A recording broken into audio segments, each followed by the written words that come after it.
Mike asks a great question. What are your thoughts on cold water therapy ice baths? I heard old school Russian athletes were huge into it and wanted to get your take on it. Is something like a cold shower after workout worth it? If so, how long will you do it?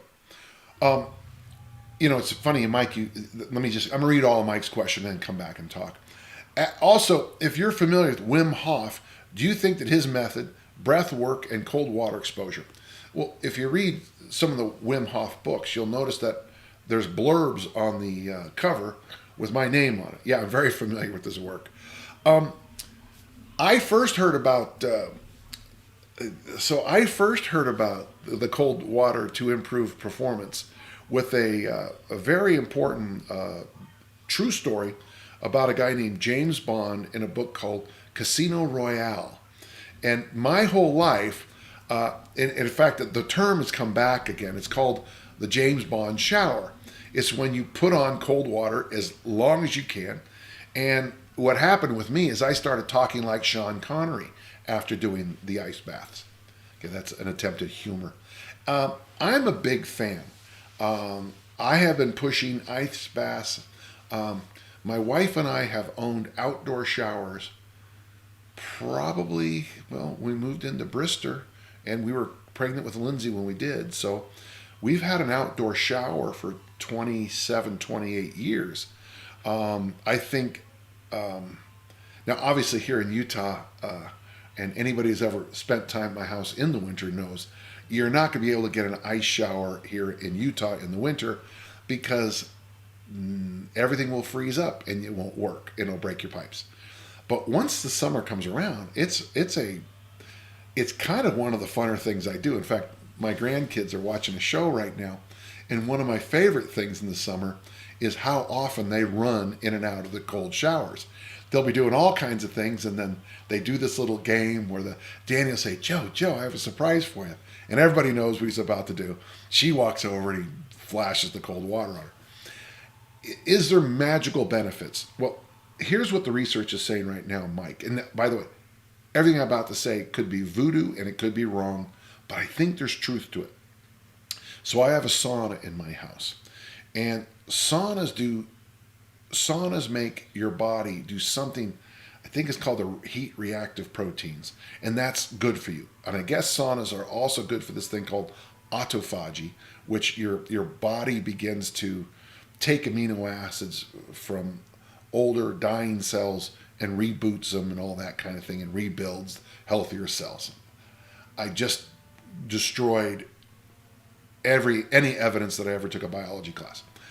And on the other hand, you got ice baths. And what's funny about ice bath and ice showers and dousing, that's when you take 3 cold buckets and go 1, 2, 3, is the exact same things happen in your body on both sides.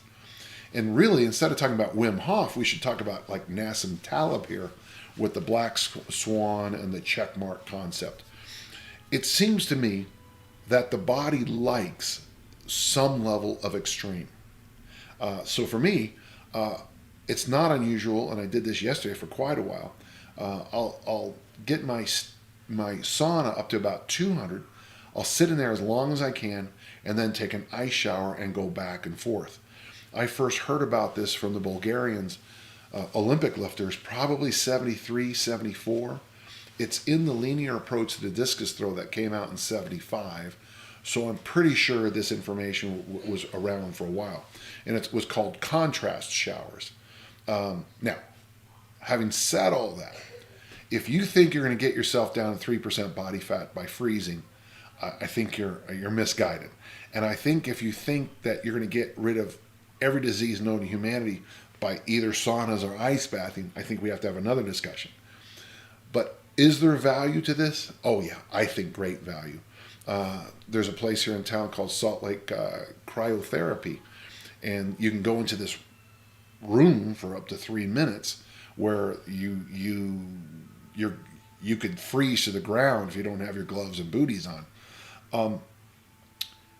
I used that in preparation for my last total hip replacement because I could no longer really do a lot, but I knew that I wanted to make sure I was kind of pumping my body full of, and I don't know what it is, hormones or whatever, but I wanted to make sure I was putting myself in a situation that I was coming into that surgery in the best overall condition I could be in.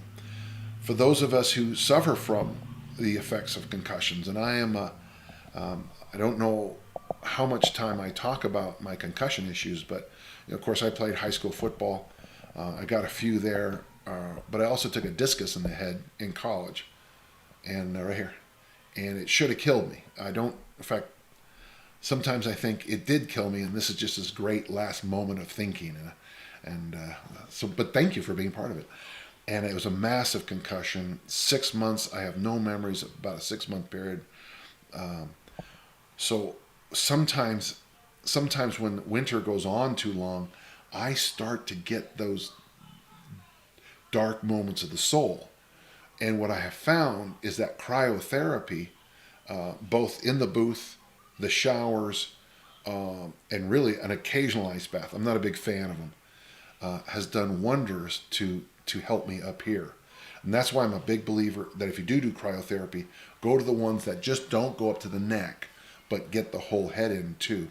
Some of my other buddies who played in the NFL or special forces guys with, shell concussions, they say the same thing. So yes, big believer. The breathing stuff, I just control my breathing because that's what I've been trained to do. But yeah, if you don't want to go through a 3-day course, the best way to breathe in this kind of thing is, and count them.